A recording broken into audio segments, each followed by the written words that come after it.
Pourquoi la théorie des cadres relationnels, épisode 2.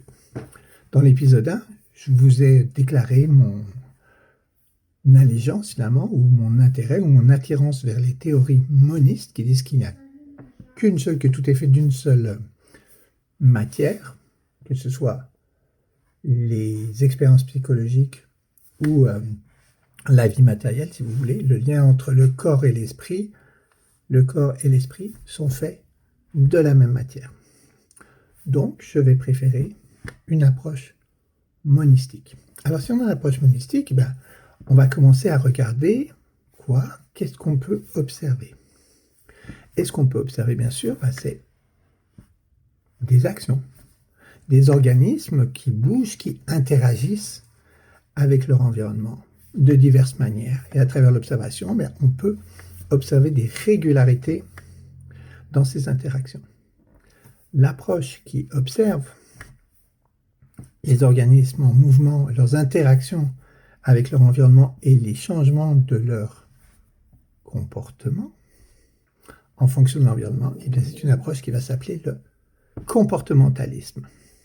Alors pour l'instant, on est encore dans ce qu'on va appeler un comportementalisme public ou méthodologique, où on observe des choses qu'on peut observer avec un ou plusieurs de nos cinq sens, comme par exemple un organisme se déplacer, interagir avec son environnement et changer son comportement à la suite de ces interactions.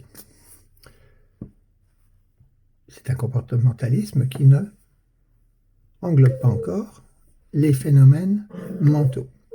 Alors les phénomènes mentaux, ils sont pourtant observables. Je peux observer que je pense, je peux observer que je rêve, je peux observer que j'ai des émotions, je peux observer que j'ai des sensations corporelles, je peux observer tout un univers que moi seul peux observer, mais qui est vraiment observable. En tout cas, en partie. Et cet univers de mes pensées, de mes émotions, de mes sensations, de mes ressentis, je peux aussi le voir avec le temps changer en interaction avec son environnement, que ce soit son environnement physique, mes expériences physiques, ce que je peux voir, entendre, ressentir, toucher, puis aussi en interaction avec qu'est-ce qui se passe dans ma tête, mes autres pensées, mes émotions, mes sensations.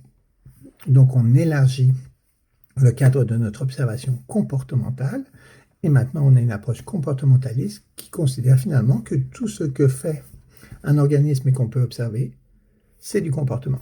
Cette forme de comportementalisme est née avec les travaux de Skinner, et on peut dire que c'est un comportementalisme radical au sens où il considère tous les phénomènes qu'on observe, tout ce que fait un organisme comme des comportements.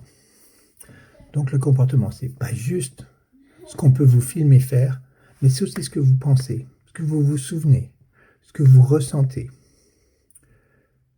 C'est aussi aimer, c'est aussi imaginer, c'est aussi rêver, c'est aussi avoir peur, c'est aussi ruminer, c'est aussi se faire du souci. C'est toutes ces choses qui sont bien souvent la